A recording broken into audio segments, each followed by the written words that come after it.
Bonsoir frères et sœurs, heureux de vous retrouver ce soir pour partager notre dernière étude biblique. J'espère que vous allez bien, par la grâce de notre Seigneur Jésus-Christ. Ce soir, nous avons encore la grâce et le privilège d'avoir notre frère, le pasteur Mehdi, qui va nous apporter la troisième et dernière partie de son étude biblique, les axes fondamentaux de la vie chrétienne selon l'épître de Jean. Et il se concentrera beaucoup sur la première partie de l'épître de Jean. Que le Seigneur puisse le bénir, mais que nous puissions être bénis, que nous puissions être mis sur cette trajectoire qui nous amène à vivre tous les jours, frères et sœurs, être des disciples de Jésus-Christ, être de ceux et de celles qui vont marcher avec la grâce de Jésus-Christ, non pas avec notre force, non pas avec notre sagesse, mais remplis et conduits par le Saint-Esprit. Alors ce soir, nous allons remettre simplement le pasteur Mehdi ainsi que la parole qui va être apportée et prêchée entre les mains du Seigneur.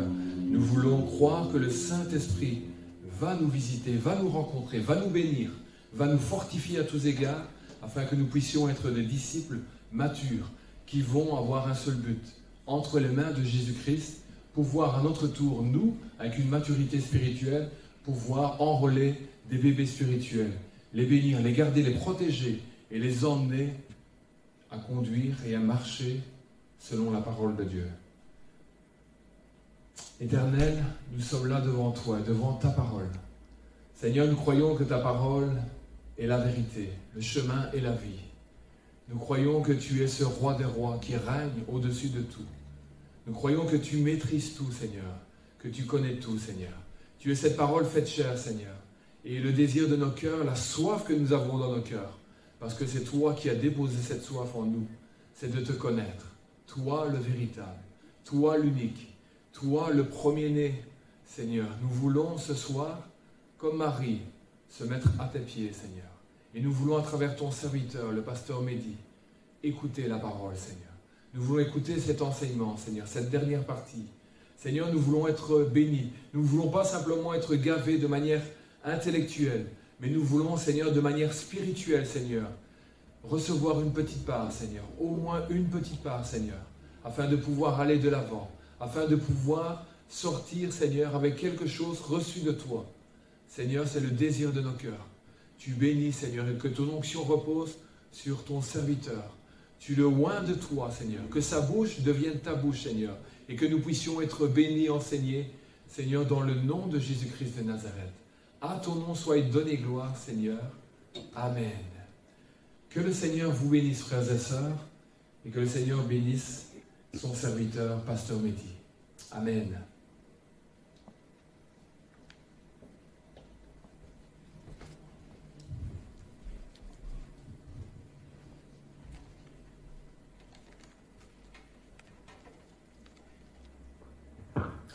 Voilà, bonsoir à tous.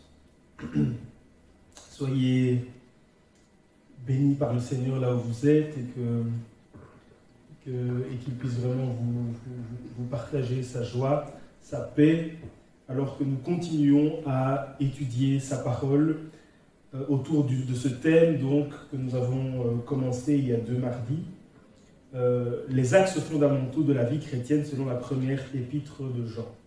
Alors la dernière fois, si vous voulez revoir un petit peu ce qui a été dit dans la première partie, la deuxième partie, évidemment vous pouvez aller revoir les vidéos.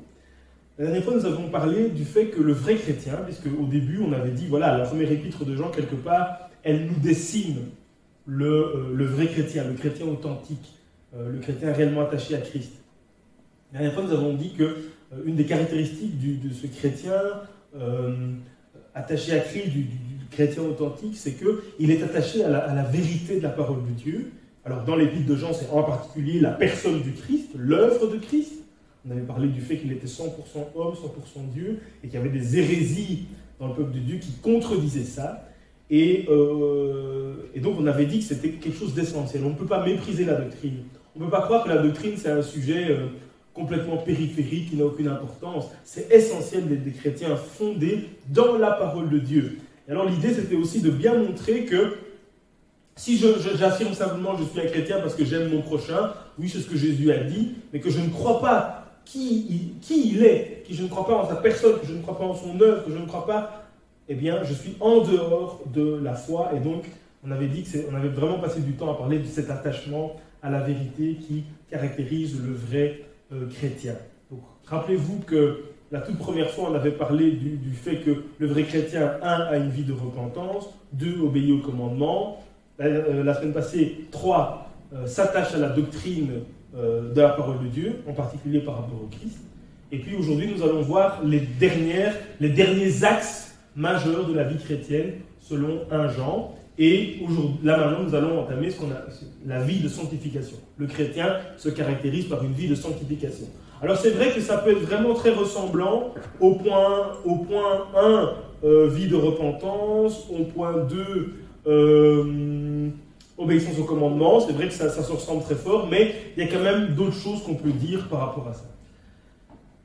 Premièrement, on peut dire que, selon Jean, une vie chrétienne se caractérise par le fait de vivre justement. L'importance d'une vie juste, l'importance de pratiquer la justice, l'importance de vivre dans la sanctification. On avait dit, parlant de la repentance, que le chrétien prend au sérieux le péché. Il ne considère pas le péché comme un truc qui n'est pas grave. Non, il prend au sérieux le péché. Il sait que le péché peut entraver sa communion avec Dieu. C'est pourquoi il a une vie de repentance. Il doit rester en communion avec le Dieu qui est lumière et il veut s'opposer à tout péché qui lui empêcherait cette communion avec le Dieu qui est lumière. Il prend au sérieux le péché et il s'en éloigne. 1 Jean 2, verset 29 nous dit « Et si vous savez qu'il est juste, reconnaissez que quiconque pratique la justice est né de lui. » Si vous savez qu'il est juste, ce que vous savez de lui, le fait qu'il soit juste, reconnaissez donc que quiconque pratique la justice est né de Dieu. Donc, né de Dieu, c'est encore une expression bien forte qui nous montre que le chrétien, c'est vraiment celui qui a reçu la semence d'une vie nouvelle. Et parce qu'il a cette semence de la vie nouvelle, eh bien, il est en marche pour vivre une vie de sanctification. Il vit, il pratique la justice. D'autres versets qui nous confirment cela. 1 Jean 3, verset 3. Quiconque a cette espérance en lui se purifie comme lui-même est pur. Vous voyez une autre expression qui va dans le sens de la sanctification. La première, c'était pratiquer la justice. Dans 1 Jean 3.3, c'est se purifier. Se purifier. Donc s'éloigner du mal. S'éloigner de ce qui nous attache à ce qui ne plaît pas à Dieu. Donc se purifier. S'éloigner du mal, s'éloigner du péché. 1 Jean 3, verset 7 nous dit maintenant, petits enfants, que personne ne vous séduise. Alors rappelez-vous que les faux enseignants qui sont derrière, quelque part, l'assemblée à laquelle Jean s'adresse, ce sont des enseignants, d'une part, qui prônaient une sorte de gnose, avec le fait de nier que Jésus soit le Christ, avec le fait de nier qu'il soit réellement mort à la croix, etc., etc. Mais aussi, on avait dit au tout début, que c'était des enseignants qui prônaient une attitude laxiste vis-à-vis du péché. C'est-à-dire que, quand on les écoutait, finalement, le péché, ce n'était pas quelque chose de grave pour eux. Et donc, c'est pour ça que l'apôtre dit, petits enfants, que personne ne vous séduise, que personne ne vous mente. Celui qui pratique la justice est juste, comme lui-même est juste. Donc, encore une fois, on voit que la vie chrétienne se caractérise par une vie de miroir par rapport à Dieu.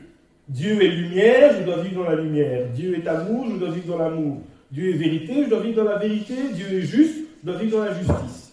Donc le chrétien, on avait vu les expressions la première fois, il connaît Dieu, il a vu Dieu, il est né de Dieu, il demeure en Dieu.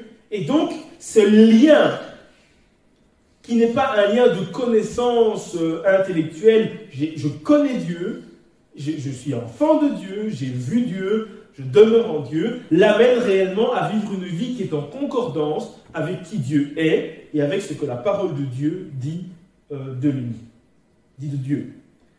Donc connaître Christ, selon l'apôtre Jean, c'est s'éloigner du péché, c'est se purifier, c'est s'éloigner du péché. Vous voyez que tout à coup, ça nous trace encore une fois le vrai chrétien comme n'étant pas quelqu'un c'est pas quelqu'un de quelconque. 1 Jean 3, 4 à 6 dit « Celui qui commet le péché viole la loi de Dieu. Car le péché, c'est la violation de cette loi. Or, vous le savez, Jésus est apparu ou d'autres traductions disent Jésus est venu pour ôter les péchés, et il n'y a pas de péché en lui. Par conséquent, celui qui demeure uni à lui, c'est ça être chrétien, je suis uni à lui, ne pêche pas, et celui qui pêche ne l'a jamais vu et ne l'a jamais connu. Vous voyez les mots? Celui qui demeure uni à lui ne pêche pas, et celui qui pêche ne l'a jamais vu et ne l'a jamais connu. Quelle force dans ces paroles!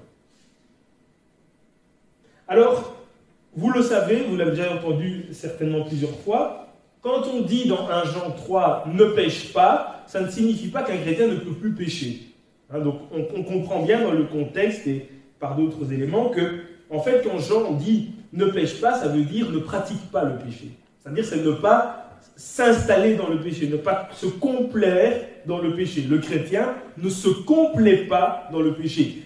Le péché n'est pas une vie normale pour lui, ce n'est pas sa vie quotidienne, ce n'est pas son quotidien. Le péché, il peut y chuter, le chrétien, mais ce ne sera en toute façon pas quelque chose d'ordinaire dans sa propre vie. Celui qui connaît Jésus, celui qui est venu, Jésus qui est venu pour pardonner les péchés, ne choisira pas d'y rester. S'il sait que Jésus est venu pour le pardon de ses péchés, il ne va pas s'attacher au péché, il ne va pas décider de continuer à vivre dans le péché, il va s'en détacher, il va s'éloigner du péché, parce qu'il sait que Jésus est venu pour ôter les péchés. Celui qui connaît Christ et son caractère, et qui connaît la réalité du péché, ne peut pas y persévérer dans le péché. Un autre verset, 1 Jean 3, 8 à 10, dit « Celui qui pêche est du diable ». Encore une fois, vous voyez, alors j'espère que ça a été vraiment clair, cette idée qu'on a partagée dans les deux fois. Chez Jean, il y a donc cette dichotomie entre plusieurs concepts, bien, mal, erreur, vérité, mensonge, vérité, amour, haine, lumière, ténèbres. Mais chez Jean, je le répète encore une fois, c'est comme si ces dichotomies, ces oppositions créaient deux mondes différents en fait. Donc regardez comme il dit, celui qui pêche est du diable. Donc celui qui pratique le péché, c'est ça qu'il veut dire, est du diable. Donc il y a des choses qui appartiennent à un monde et qui donc nous empêchent de prétendre être de l'autre. C'est ça la grande particularité de comment les choses sont présentées dans ces épîtres-là. Celui qui pêche est du diable, car le diable pêche dès le commencement. Le Fils de Dieu a paru afin de détruire les œuvres du diable. Quiconque est né de Dieu ne pratique pas le péché, parce que la semence de Dieu demeure en lui, et il ne peut pécher parce qu'il est né de Dieu. C'est par là que se font reconnaître les enfants de Dieu et les enfants du diable. Vous voyez, encore une fois, les enfants de Dieu et les enfants du diable n'ont rien à voir ensemble. Quiconque ne pratique pas la justice n'est pas de Dieu, non plus que celui qui n'aime pas son frère. Donc l'amour, l'obéissance à Dieu, la purification, la sanctification, c'est le monde de Dieu, c'est le monde de la communion avec Dieu, c'est ceux qui vivent dans la lumière de la connaissance de Dieu. Et d'autre part, le péché, le diable, le monde, c'est un autre monde, et ça c'est ceux qui ne connaissent pas Dieu, vous voyez. Et donc, ça doit nous faire comprendre qu'être enfant de Dieu, c'est pas juste, encore une fois, participer à une communauté, c'est avoir changé de monde et tendre à demeurer dans ce monde de la lumière de Dieu. Je connais Dieu, je veux vivre en fonction de ce que je connais de lui. Je veux obéir à ce que Dieu me dit. Je connais Dieu qui est vérité, je dois vivre dans la vérité. Je connais Dieu qui est lumière, je dois vivre dans la lumière. Je connais Dieu qui est amour, je dois vivre dans l'amour. Et donc on doit demeurer dans ce monde de la communion avec Dieu et ne pas considérer qu'on peut être entre les deux. C'est vraiment quelque chose sur lequel il insiste beaucoup. Une autre caractéristique, donc c'est 1, 2, 3, 4, c'est la cinquième, c'est l'amour fraternel. Cinquième axe fondamental de la vie chrétienne selon Jean. C'est l'amour fraternel, c'est l'amour pour son prochain. Si on suit l'apôtre Jean, on doit considérer que l'amour, c'est le signe du chrétien. C'est le signe du chrétien. 1 Jean chapitre 3, versets 11 à 13 nous dit: car ce qui vous a été annoncé et ce que vous avez entendu dès le commencement, c'est que nous devons nous aimer les uns les autres et ne pas ressembler à Caïn qui était du malin et qui tua son frère. Pourquoi le tua-t-il? Parce que ses œuvres étaient mauvaises et que celles de son frère étaient justes. Ne vous étonnez pas, frères, si le monde vous hait. Nous savons que nous sommes passés de la mort à la vie. Voyez encore une fois, nous sommes passés de la mort à la vie. Nous sommes passés du monde des ténèbres, du monde de l'ignorance de Dieu, du monde de la désobéissance, du monde du péché, au monde de la connaissance de Dieu, au monde de l'obéissance de ses commandements, au monde de la lumière. Nous sommes passés de la mort à la vie. Nous savons que nous sommes passés de la mort à la vie parce que nous aimons les frères. Donc le signe majeur chez Jean aussi, on en a vu d'autres, mais c'est l'amour fraternel. Et on pourrait dire aussi par extension l'amour du prochain. Celui qui n'aime pas demeure dans la mort. Donc l'amour, c'est le monde de Dieu. Celui qui n'aime pas, celui qui est dans la haine et dans la mort, il est dans le monde des ténèbres. Pas de commune mesure. Quiconque est son frère est un meurtrier, et vous savez qu'aucun meurtrier n'a la vie éternelle demeurant en lui. La semence de Dieu que nous recevons à la nouvelle naissance est une semence qui nous fait aimer, qui nous fait pratiquer les commandements de Dieu, mais qui nous fait aimer les autres. Alors pourquoi est-ce que dans le monde chrétien aujourd'hui l'amour c'est devenu un truc complètement ringard? À la limite on aurait l'impression qu'une église où on s'aime, c'est pas si valeureux que ça, oui, amour du prochain, non, l'amour c'est central dans la vie chrétienne. Aimer son prochain, aimer son frère, c'est fondamental. Nous savons que nous sommes passés de la mort à la vie parce que nous aimons les frères. Celui qui est n'est pas de Dieu. Celui qui est n'est pas passé de la mort à la vie. Et donc en fait, cette semence, c'est une semence qui nous conduit à la lumière, à la vérité, à l'amour. Et donc l'amour, c'est quelque chose de très important. Et encore une fois, il faut pas qu'on croie que l'apôtre Jean était quelqu'un qui avait des petites valeurs, qui lui tenait à cœur, et que... Non, c'est le cœur de l'évangile aussi. C'est le cœur de la parole de Dieu. Et donc, on doit considérer que aimer son frère, c'est tout aussi essentiel que vivre dans la sanctification, que vivre dans la repentance, etc. etc. L'amour, signe du chrétien. Alors, 1 Jean 3, 16 à 18 nous dit « Nous avons connu l'amour en ce qu'il a donné sa vie pour nous. Nous aussi, nous devons donner notre vie pour les frères. Si quelqu'un possède les biens du monde et que, voyant son frère dans le besoin, il lui ferme ses entrailles, comment l'amour de Dieu demeure-t-il en lui? Petits enfants, n'aimons pas en parole et avec la langue, mais en action et en vérité. » Premièrement, c'est donc un amour reçu. L'amour que nous donnons à nos frères, c'est d'abord un amour que nous recevons de Dieu. Nous avons connu l'amour en ce qu'il a donné sa vie pour nous. Donc, quelque part, on pourrait dire, nous aussi, nous devons donner notre vie pour les frères, nous devons aimer les frères. Si quelqu'un possède les biens du monde et qu'il voit son frère dans le besoin et qu'il lui ferme son cœur, comment l'amour de Dieu demeurerait-il en lui? Donc, quand l'amour demeure en quelqu'un, ça va l'amener à vivre dans une vérité, mais à vivre dans l'amour, et un amour qui est vrai, c'est ça. C'est-à-dire que ce n'est pas un amour qui reste aux paroles, qui reste à la langue, mais c'est un amour qui se concrétise.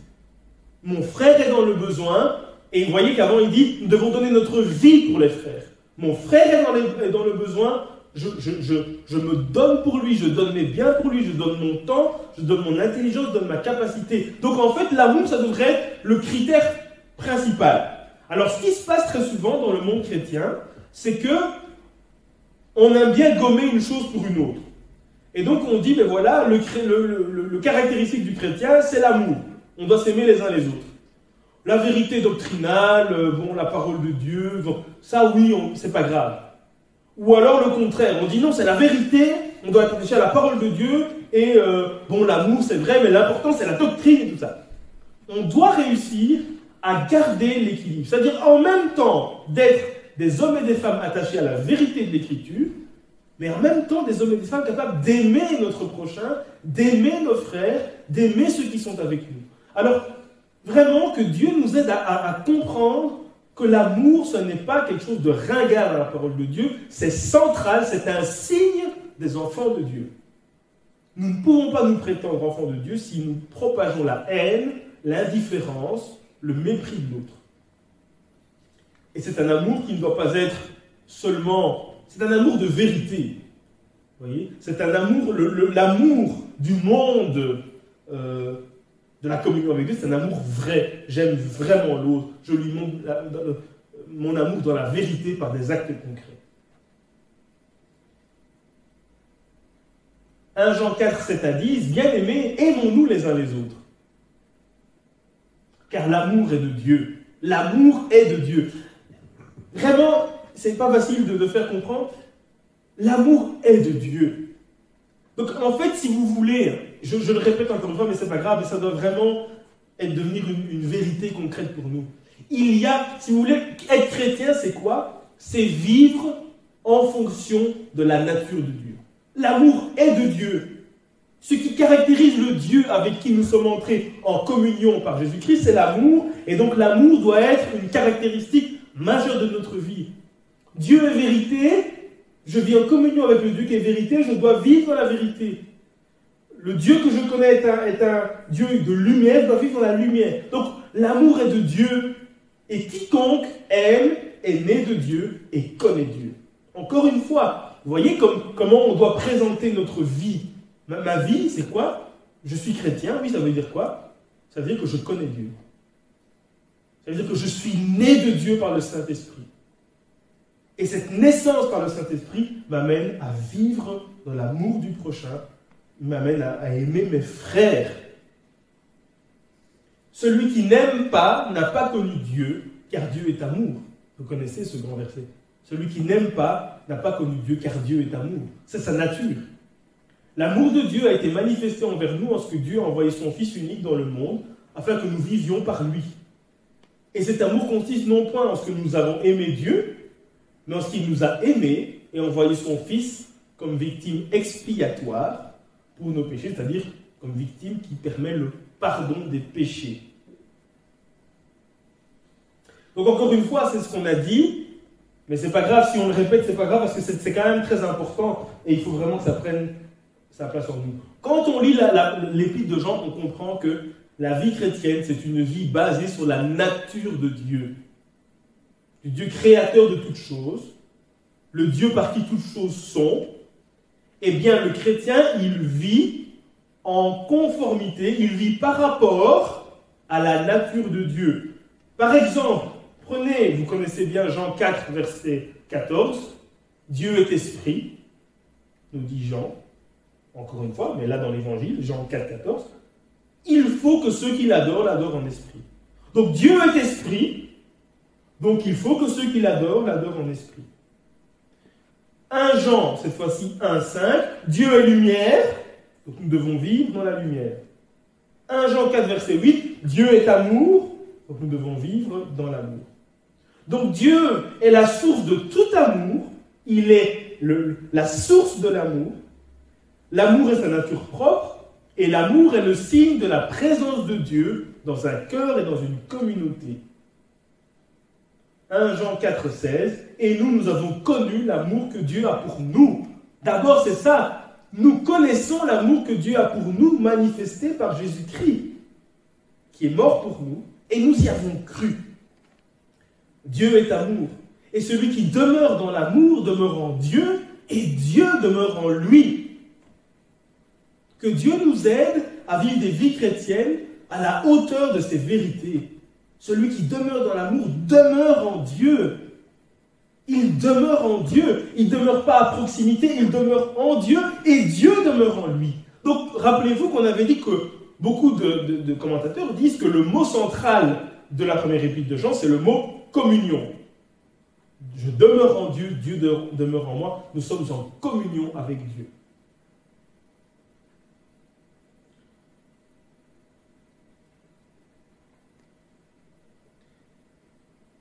« 1 Jean 4, 11 à 12, bien-aimés, si Dieu nous a ainsi aimés, nous devons aussi nous aimer les uns les autres. Personne n'a jamais vu Dieu. Si nous nous aimons les uns les autres, Dieu demeure en nous et son amour est parfait en nous. » Alors, l'amour de Dieu, c'est un amour qu'on dit un amour d'initiative. Ça, c'est ce qui nous est aussi expliqué dans 1 Jean. C'est-à-dire que l'amour de Dieu, C'est un amour que nous recevons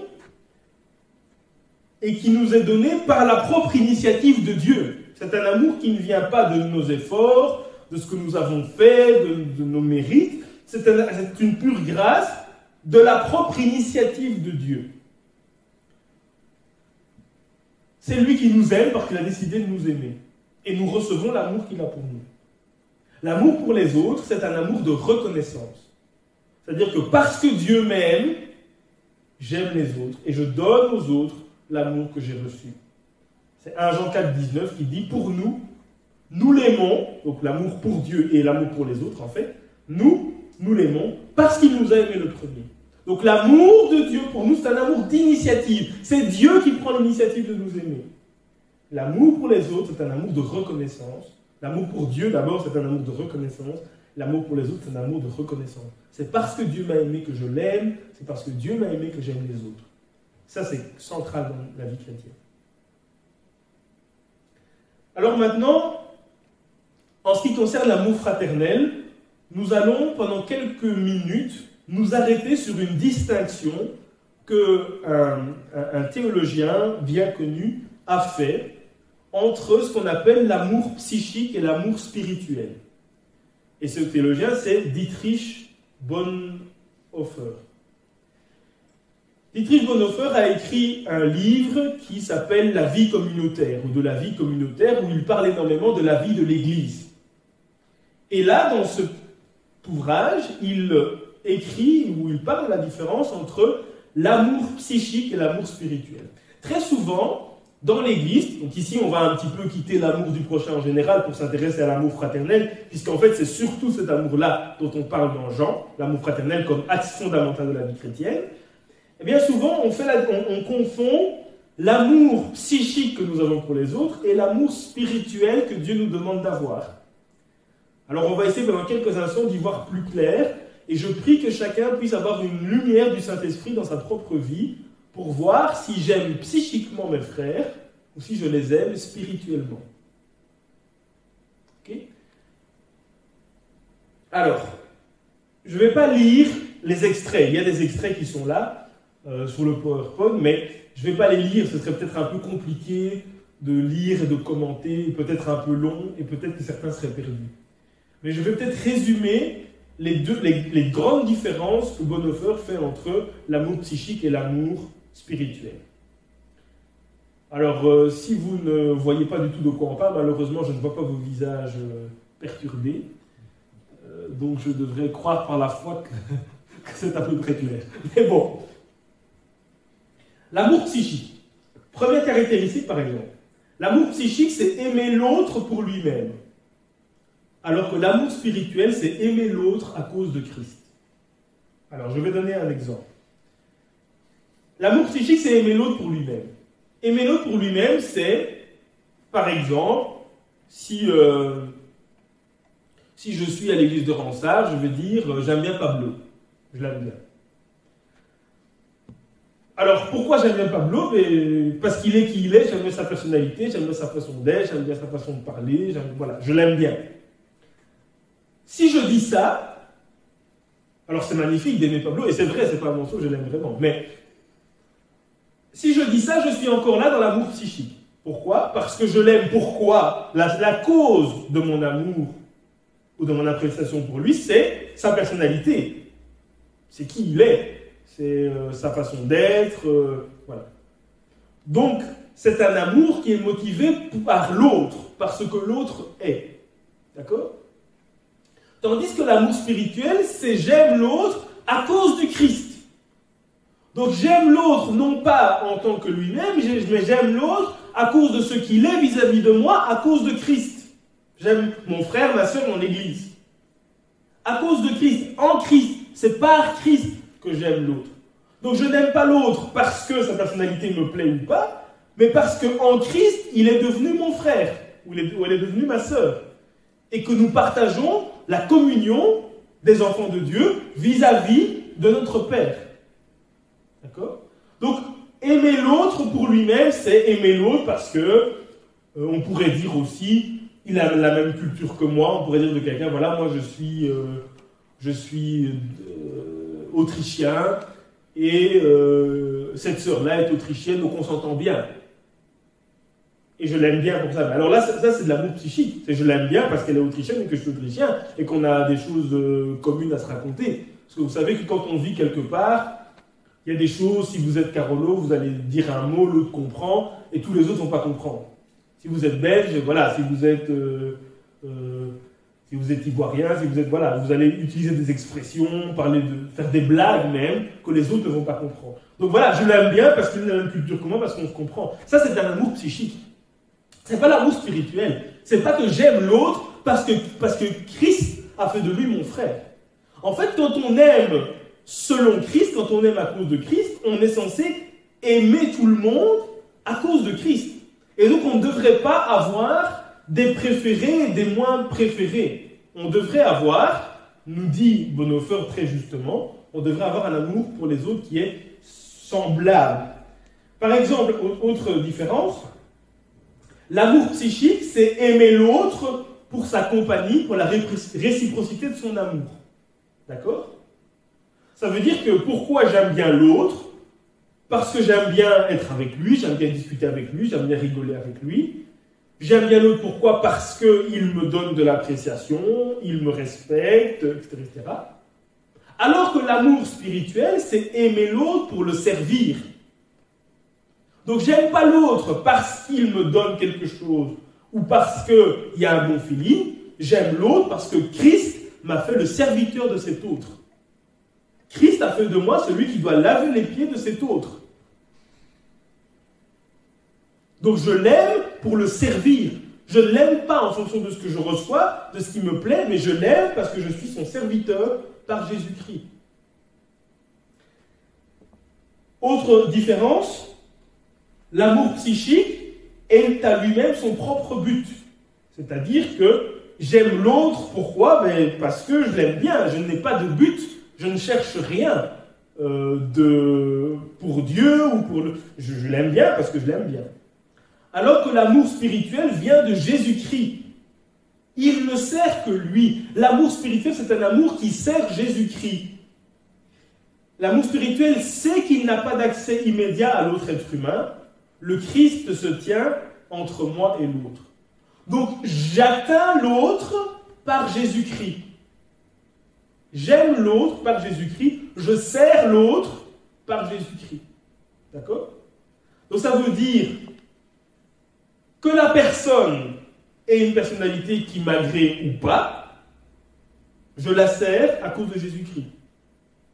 Que la personne, je la trouve marrante ou pas marrante, je la sers à cause de Jésus-Christ. Que la personne, je trouve qu'elle soit une personne, vous savez, intéressante ou pas, vous savez que dans la vie, il y a des gens qu'on trouve intéressants. C'est-à-dire, il y a des gens, on a envie de parler avec eux parce qu'on se dit, oh, elle a des choses intéressantes à dire. Et puis, il y a d'autres gens, on se dit, ouais. Mais que je trouve la personne intéressante ou pas, dans l'Église, je suis fait son serviteur par Jésus-Christ, je l'aime à cause de Christ. Pourquoi cette différence entre amour spirituel et amour psychique est importante? Parce que sinon, nous ne vivrons jamais dans l'Église l'amour que Christ nous a enseigné. L'amour qui sert, l'amour à cause de lui, l'amour en lui. Nous vivrons toujours un amour purement psychique, c'est-à-dire le même amour que nous vivons partout dans un lieu de travail, à ceux qu'on aime bien, ceux qu'on n'aime pas. Pourquoi? Parce que voilà, un tel il a une personnalité agréable, un tel il sourit tout le temps, un tel il fait des bonnes blagues, mais les autres pas. Vous voyez? Donc l'amour spirituel, alors si vous voulez vraiment vous amuser, vous pouvez sortir les mots qu'on aime bien sortir en disant l'amour agapé, si on veut dire ça comme ça. Donc c'est un amour qui aime en Christ, par Christ. C'est important de comprendre que l'amour fraternel dont on nous parle dans les évangiles, c'est cet amour-là. Ce n'est pas l'amour psychique. En d'autres termes, le dimanche à l'église, quand tu arrives, il y a peut-être des gens que tu te dis « Oh, j'aimerais vraiment lui dire bonjour parce que je l'aime bien, c'est très bien, il faut continuer. » Mais il faut faire la même chose avec ceux qui peut-être sont moins agréables, moins intéressants, moins... Voilà. Donc l'amour psychique, l'amour spirituel, c'est important de comprendre. Alors je ne sais pas si vous avez saisi la différence, mais voilà. L'amour spirituel, c'est un amour qui est lié uniquement à la parole de Christ. Essayez un petit peu de réfléchir à ça. L'amour spirituel, c'est un amour qui n'est lié qu'à la parole de Christ. aimez-vous les uns les autres. Donc les uns les autres, vous savez que Jésus a parlé de l'amour du prochain, mais il a aussi parlé de l'amour des frères. C'est pas exactement, il n'en parle pas dans les mêmes termes. Aimez-vous les uns les autres, c'est aimez-vous dans la communauté. Donc l'amour spirituel, c'est un amour qui est lié à la parole du Christ. Donc j'aime l'autre parce que Christ m'invite à l'aimer. Ça, c'est un amour spirituel. L'amour psychique, c'est j'aime l'autre parce que je l'aime bien. L'amour spirituel, mon amour est lié à ce que Christ me demande. Et pas à ce que je pense de l'autre, pas à ce que je vois de l'autre, pas à ce que je considère de l'autre. L'amour psychique, on pourrait aussi l'appeler dans l'Église les relations, comme on dit, charnelles. Alors, l'idée, quand on parle d'amour charnel, c'est, encore une fois, c'est cette idée d'amour, amour de l'autre pour l'autre, qui n'est pas l'amour de l'autre à cause de Christ. Et effectivement, si on n'aime pas les autres à cause de Christ, alors on aime ceux qu'on a envie d'aimer. Et on peut même haïr ceux qu'on a envie d'haïr dans l'Église. Toi, je t'aime bien, toi, je t'aime pas, toi, t'es un aussi, toi, pas. L'amour spirituel, c'est un amour qui sert l'autre. Vous voyez? Est-ce que vous voyez l'idée de servir l'autre? Servir l'autre, c'est-à-dire que je n'attends rien de l'autre. Je me mets à son service, point. Je me mets au service de l'autre, quel qu'il soit. Aimer, c'est ça. Alors, c'est vrai dans l'Église, mais c'est vrai dans la famille, c'est vrai partout. Aimer l'autre, c'est le servir de façon désintéressée. Ça, c'est... Alors, on peut dire, oui, mais c'est très beau, ça c'est fort spirituel, mais est-ce que c'est vivable? Si Christ nous l'a demandé, c'est vivable, c'est un amour qui est désintéressé, en fait. C'est un amour qui est lié à la parole du Christ. C'est un amour d'obéissance, en fait. J'aime par obéissance envers Dieu. Et c'est un amour qui subsiste beaucoup plus fort que l'amour psychique, parce que l'amour psychique dépend des jours, l'amour psychique dépend des émotions de l'autre, de mes émotions, de comment je suis pas, et ne résiste pas autant. Citation de Dietrich Bonhoeffer, l'amour spirituel aime l'ennemi comme le frère. Donc l'amour spirituel, il n'aime pas l'autre pour l'autre, donc quel que soit, que l'autre me soit hostile ou pas, ça ne change rien, puisque l'autre est quand même celui que je suis appelé à aimer. Il ne tire pas son existence, donc l'amour spirituel ne tire pas son existence du frère ni de l'ennemi, mais de Christ et de sa parole. L'amour spirituel tire son existence de Christ et de sa parole. Il est lié uniquement à la parole du Christ, l'amour spirituel.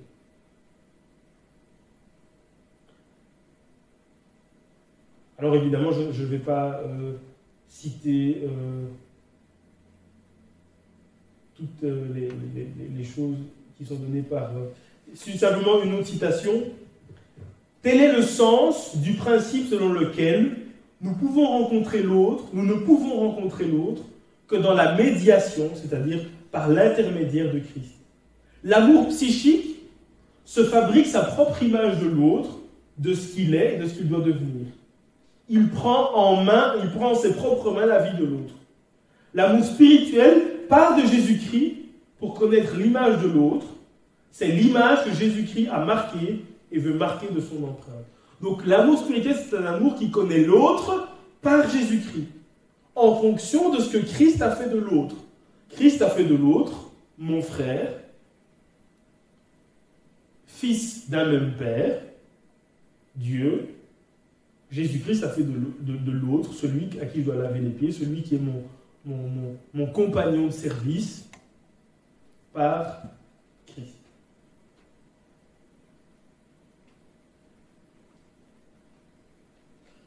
Alors, sixièmement, c'est donc la dernière caractéristique donc le dernier axe dernier axe fondamental de la foi chrétienne selon 1 Jean, c'est la foi vivante en Christ. Donc on a parlé tout à l'heure la dernière fois, la semaine passée, on a parlé de l'attachement christologique, l'attachement à la vérité, à la doctrine christologique, mais là, la foi vivante en Christ, c'est une autre dimension, c'est la foi dans sa dimension très concrète, en fait. La foi vivante en Christ, et c'est en fait par ça que se termine la première épître de Jean. Donc c'est la foi en Christ et ses conséquences concrètes. Alors on peut, si on doit juste citer, on va dire que selon 1 Jean 5, donc 1 Jean le chapitre 5, on dit que la foi vivante en Christ fait naître l'amour, la foi vivante en Christ fait naître ou est à l'origine d'un triomphe, d'une victoire sur le monde, la foi vivante en Christ est source de la vie éternelle, la foi vivante en Christ est source de l'exaucement de nos prières, la foi vivante en Christ est source de la libération, affranchie du péché et affranchie du malin. C'est une foi vivante que nous avons en Christ, mais qui amène des choses. Elle nous fait triompher du monde, elle nous donne la vie éternelle, elle permet l'exaucement de nos prières, elle nous affranchit du péché et du malin. Premièrement, une foi qui engendre l'amour. 1 Jean 5, versets 1 à 4 dit ceci. « Quiconque croit que Jésus est le Christ est né de Dieu. » Vous voyez encore une référence dont on a parlé la semaine passée. « Et quiconque aime celui qui l'a engendré, aime aussi celui qui est né de lui. Nous connaissons que nous aimons les enfants de Dieu lorsque nous aimons Dieu et que nous pratiquons ses commandements. » Encore une fois, l'obéissance aux commandements. Car l'amour de Dieu consiste à garder ses commandements, et ces commandements ne sont pas pénibles, car tout ce qui est né de Dieu triomphe du monde, et la victoire qui triomphe du monde, c'est votre foi, c'est notre foi. Donc c'est une foi, comme on l'a dit, qui engendre l'amour, parce que nous croyons que Jésus est le Christ, nous sommes nés de Dieu. Et parce que nous sommes nés de Dieu, nous sommes appelés à aimer ceux qui sont nés de lui, c'est-à-dire nos frères. Mais aussi, parce que nous croyons en Christ, nous sommes amenés à aimer Dieu, c'est-à-dire à garder ses commandements, mais aussi cette foi qui fait de nous des nés de Dieu, la semence divine est en nous, nous amène à triompher du monde. Donc à triompher de ce système, de ce système de valeurs, ce système de pensée, de cette mentalité ambiante. Nous sommes appelés à triompher de cela par notre foi, de triompher de la mentalité du monde, de triompher de la convoitise, de la chair, de triompher de tout ce qui dans le monde s'oppose à Dieu, s'oppose à la parole de Dieu à cause de notre foi. Donc la foi du chrétien, c'est aussi une foi qui le rend victorieux. Qui le rend victorieux dans son combat pour rester attaché à la parole de Dieu, à la volonté de Dieu. C'est une foi qui produit la vie éternelle, ça on l'a vu à plusieurs reprises, mais on peut quand même citer ce passage. 1 Jean 5, 11 à 13. Et voici ce témoignage, c'est que Dieu nous a donné la vie éternelle. Et que cette vie est dans son Fils. Celui qui a le Fils a la vie. Celui qui n'a pas le Fils n'a pas la vie. Je vous ai écrit ces choses afin que vous sachiez que vous avez la vie éternelle, vous qui croyez au nom du Fils de Dieu. Vous avez la vie éternelle, vous qui croyez au nom du Fils de Dieu. Alors c'est un fait vraiment fondamental et basique de la foi chrétienne, mais c'est important de s'arrêter sur cette tête. Vous avez la vie éternelle, vous qui croyez au nom du Fils de Dieu. Quelle certitude, quelle assurance à cause de notre foi. Nous avons la vie éternelle. On a donc parlé de ce lien entre la foi et l'amour. L'amour de Dieu nous pousse à l'aimer. Donc l'amour que Dieu a pour nous pousse à l'aimer lui, nous pousse à aimer nos frères. Cet amour est le signe de notre salut. Donc notre salut se manifeste concrètement par l'amour. Et la foi en Jésus-Christ nous rend vainqueurs du monde et nous ouvre la voie à la vie éternelle. C'est aussi cette foi, on va le voir tout de suite, qui rend notre prière efficace et qui nous permet de nous appuyer sur le Dieu véritable lorsque nous prions et qui nous assure l'exaucement de nos prières. Une foi donc qui nous donne de l'assurance lorsque nous prions. 1 Jean 5, 14 à 15 dit ceci, « Nous avons auprès de lui cette assurance, que si nous demandons quelque chose selon sa volonté, il nous écoute. Et si nous savons qu'il nous écoute, nous savons que nous possédons la chose que nous lui avons demandée, quelle qu'elle soit. » Donc la foi que nous avons en Christ, c'est aussi une foi qui nous permet de vivre avec Dieu une relation vivante, caractérisée par la confiance et la foi. Nous avons confiance en notre Dieu, nous avons confiance en l'accès que nous avons à lui par Jésus-Christ, et nous avons confiance que nous sommes entendus de lui lorsque nous prions. Nous avons conscience que nous avons audience auprès de Dieu et que qu'il nous entend, qu'il entend nos prières, qu'il reçoit nos prières. Nous avons la liberté de nous approcher de Dieu par la foi en Christ et nous avons l'assurance d'être écoutés et bien plus, dit 1 Jean 5, 15, l'assurance d'être exaucés, l'assurance qu'il répond à nos prières. Et vous savez qu'il y a la nuance que c'est selon sa volonté. Si nous demandons la chose selon sa volonté, nous savons que nous sommes exaucés. Voyez quelle position le chrétien a. Vous avez la vie éternelle. Vous avez la victoire sur le monde. Vous avez accès au Père. Vous avez la certitude d'être entendu. Vous avez la certitude d'être exaucé. Voilà la vie de l'enfant de Dieu. Nous ne devons pas mépriser ce que Jésus a fait de nous en mourant sur la croix. Il a fait de nous les enfants du Père, qui ne sont pas sous la crainte du jugement, mais qui ont accès au Dieu vivant, qui ont accès au Dieu qui est créateur de toutes choses, le Dieu d'amour. Ils sont leurs enfants, ils sont écoutés de lui, ils ont la victoire sur les obstacles du monde, parce qu'ils sont ses enfants. 1 Jean 5, 18, 1 Jean chapitre 5, verset 18 à 20 nous dit « Nous savons que quiconque est né de Dieu ne pratique pas le péché. » C'est un rappel, quelque part, de ce qu'il avait dit tout à l'heure. Mais celui qui est né de Dieu se garde lui-même, et le malin ne le touche pas. Vous voyez quelle assurance? Rappelez-vous, petite parenthèse, on avait vu la première fois, quand l'apôtre s'adresse aux enfants, aux jeunes, aux plus âgés, en leur disant « Vous avez vaincu le diable. Vous êtes forts parce que la parole de Dieu demeure en vous. » Donc la parole de Dieu nous donne une force, et en Jésus-Christ, nous avons l'assurance de la victoire sur le diable. Et donc, celui qui est né de Dieu se garde lui-même, l'idée du péché, évidemment, aussi, et le malin ne le touche pas. Victoire sur le monde, on a vu, la victoire sur le monde, c'est notre foi. Victoire sur le diable, le malin ne le touche pas.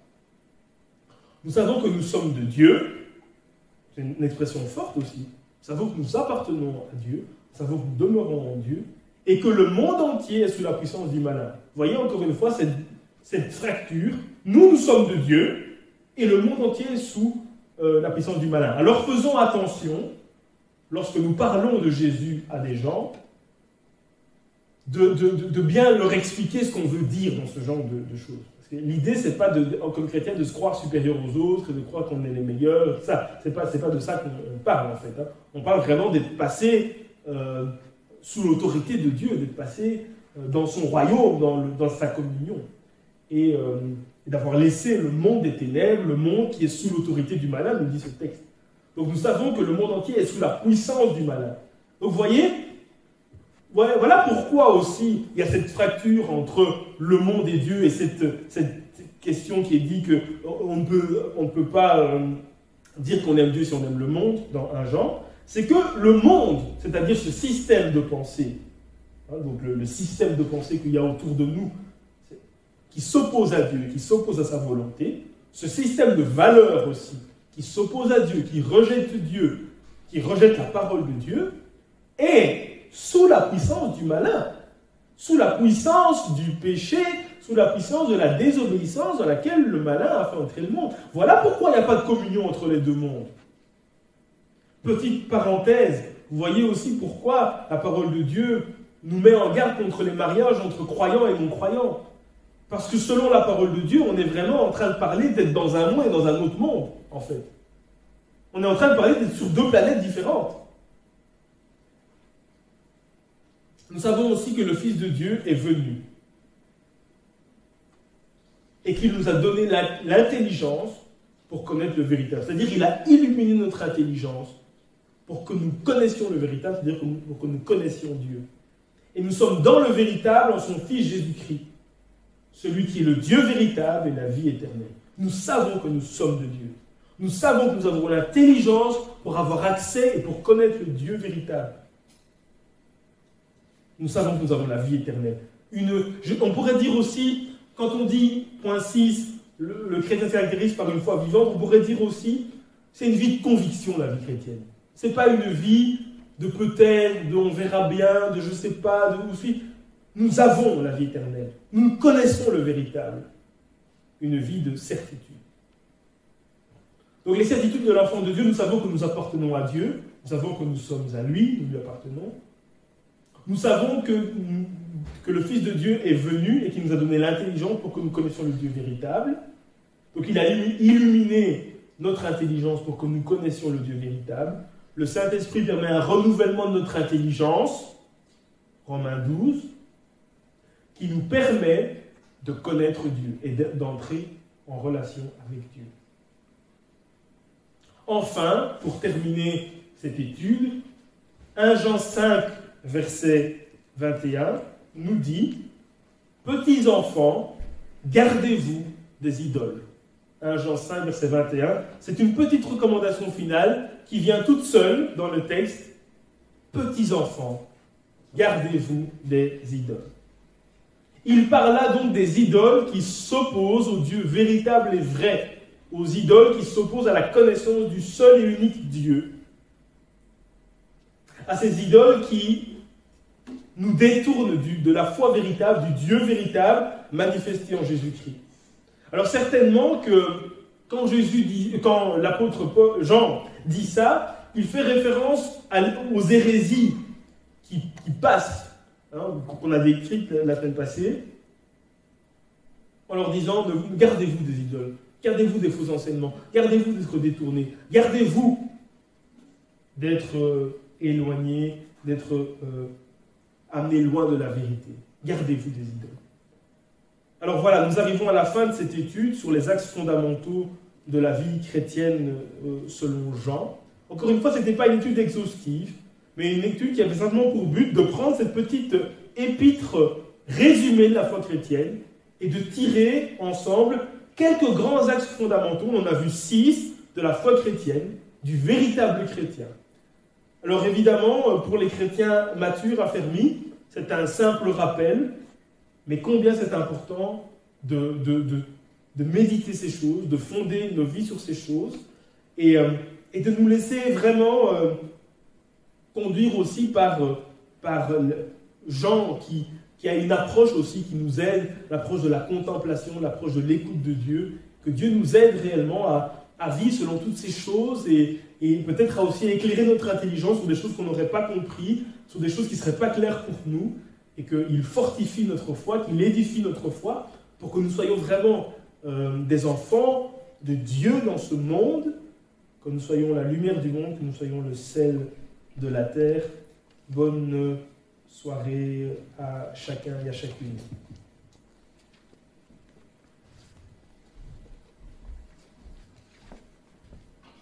Merci beaucoup, Pasteur Mehdi, que le Seigneur te bénisse. Frères et sœurs, avant de nous séparer, je pense qu'il convient à la maison du Seigneur que là où nous sommes, nous puissions juste un instant simplement prier. Prier pour que le Saint-Esprit vraiment sème cette parole. Prier, aspirer que le Seigneur vraiment vienne déposer cela comme un bon dépôt dans chacune de nos vies. Est-ce que vous êtes avec moi, frères et sœurs? Seigneur, nous voulons te dire merci pour cette trilogie, Seigneur, où tu nous as partagé ta parole, cet enseignement, Seigneur, sur les axes fondamentaux, Seigneur. Oh Seigneur, nous voulons simplement remettre toutes ces paroles, Seigneur. Nous avons l'opportunité, grâce à la technologie, de pouvoir repasser même ces paroles, Seigneur. Mais nous ne voulons pas simplement les entendre de nos oreilles, Seigneur, physiques. Mais nous voulons avoir cette oreille spirituelle, cette oreille attentive. Nous voulons, Seigneur, que tu ouvres notre entendement, Seigneur, afin de pouvoir comprendre les mystères du royaume de Dieu, afin de vouloir comprendre, Seigneur, et d'assimiler, Seigneur, ce que toi, tu désires déposer dans chacune de nos vies. Seigneur, nous te remercions pour ton serviteur que tu nous as prêté, Seigneur. Mais nous voulons réellement saisir la profondeur de ta parole. Que le Saint-Esprit vienne nous visiter, Seigneur. Que le Saint-Esprit vienne déposer, Seigneur, ce que toi, Seigneur, tu voudrais nous déposer à tout à chacun, Seigneur. Tu bénis chacun, Seigneur. Tu bénis chacun, que nous ne puissions pas être des auditeurs oublieux, Seigneur, mais que nous puissions pratiquement mettre en pratique ta parole, Seigneur, et que nous puissions marcher jour après jour en nouveauté de vie, comme des nouvelles créatures, Seigneur, que tu as fait de nous, Seigneur. Nous te prions, Seigneur, de nous aimer les uns les autres. Nous te prions, Seigneur, de garder, Seigneur, cette parole dans nos cœurs et de vivre chaque jour par ta grâce, Seigneur, et avec ta grâce. Seigneur, nous remettons ton serviteur, que tu puisses le ramener, Seigneur, dans sa maison, que tu puisses le bénir, bénir son ministère, bénir là où tu l'as, Seigneur, installé, Seigneur, et afin qu'il puisse bénir également son Église, Seigneur, là où il travaille, Seigneur. Nous voulons le bénir dans le nom de Jésus. Nous l'aimons, Seigneur, et nous le chérissons. Sois béni, Seigneur, pour ton serviteur, Seigneur, et pour nous, Seigneur, Vie Nouvelle de Ransard, cette famille, Seigneur, ces frères et sœurs que nous sommes, Seigneur, que tu puisses nous bénir, nous garder, Seigneur, dans le nom de Jésus-Christ. Amen. Frères et sœurs, que le Seigneur vous bénisse, vous garde, et à très bientôt pour notre réunion de culte dimanche. Que le Seigneur vous bénisse. À bientôt.